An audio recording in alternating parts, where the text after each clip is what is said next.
दोस्तों, अगर आप लोग भी पासपोर्ट ऑनलाइन कर रहे हैं, पासपोर्ट बनवाने वाले हैं, तो आप लोग ये बात को जरूर ध्यान में रखना। जो मैं अभी बताने वाला हूं बिल्कुल ध्यान में रखना। अगर आप ध्यान में नहीं रखेंगे तो 10 साल पछताएंगे। 10 साल क्यों? क्योंकि पासपोर्ट बन जाने के बाद 10 साल का वैलिडिटी होता है उसका।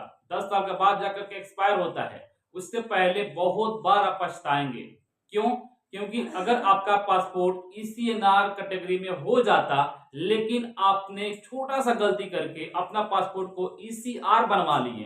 पासपोर्ट ऑनलाइन जब किया जाता है उस वक्त ये फॉर्म को फिल किया जाता है। और ऑनलाइन जो भी बंदा करता है, इनको जरूर ये बात को बताना है, जरूर इस वीडियो को दिखाना है कि भाई ये छोटा सा गलती अगर आप कर देते हैं तो अगर आप क्वालिफाइड है, पढ़े लिखे हैं, उसके बावजूद भी आपका जो पासपोर्ट बन जाएगा ईसीआर पासपोर्ट बन जाएगा। और ईसीआर पासपोर्ट बन जाने के बाद बहुत तरह का प्रॉब्लम का सामना करना पड़ता है। बहुत ऐसे रिक्वायरमेंट्स आता है, जॉब वैकेंसी आती है विदेश के लिए, जिसमें वो लोग लिखते हैं नोट में कि सिर्फ ईसीएनआर पासपोर्ट ही चाहिए मुझे। क्यों?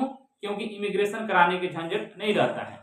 जिनका भी पासपोर्ट ईसीआर होता है, उनका जब वीजा आता है तो वीजा आने के बाद उनका इमिग्रेशन कराना पड़ता है इंडिया में। उसके लिए कुछ पैसा भी लगता है, कुछ टाइम भी लगता है। और सारे कंपनी के लिए इमिग्रेशन जल्दी नहीं हो पाता है। जो फेमस कंपनियां हैं उनका तो जल्दी से इमिग्रेशन हो जाता है, लेकिन छोटा मोटा जो मुसासा होता है, छोटा मोटा जो कंपनियां होती है, उनका इमिग्रेशन करने में दिक्कत भी आ जाता है। बहुत बार ऐसे भी देखा गया है कि इमिग्रेशन न होने की वजह से उनका फ्लाइट नहीं हुआ। अगर वहीं पर आपका पासपोर्ट ईसीएनआर पासपोर्ट बनेगा, यानी इमिग्रेशन चेक नॉट रिक्वायर्ड वाला पासपोर्ट अगर बन जाता है, तो कहीं पर भी इमिग्रेशन कराने की जरूरत नहीं है। सिर्फ आपको एयरपोर्ट पर जाना है, अपना टिकट लेना है, वीजा लेना है, एयरपोर्ट पर जाना है, आपका फ्लाइट हो जाएगा। इमिग्रेशन जो होता है एयरपोर्ट पे वो आपका होता है नॉर्मली सारे लोगों का, लेकिन झंझट नहीं होगा आपका।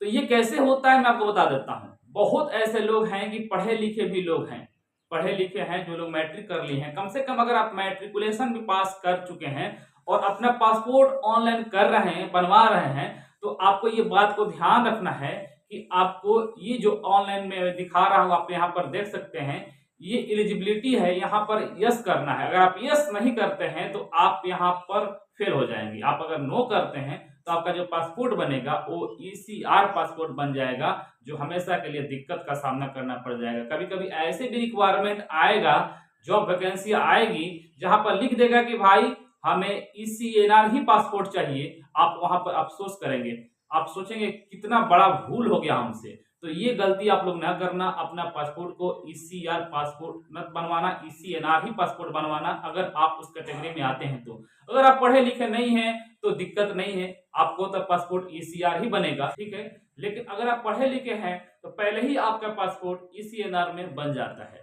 तो ये बात को आप लोग ध्यान रखना। सही है, आप लोग देखे होंगे, जरूरी है कि आपको ये सारी चीज पता होना चाहिए। चलिए, आज के लिए इतना ही। कोई भी तरह का आपको डाउट है, शक है, तो आप लोग कमेंट कीजिए। आपको मैं रिप्लाई करने का कोशिश करूंगा जब भी आपका कमेंट देखूंगा। Thank you so much for watching.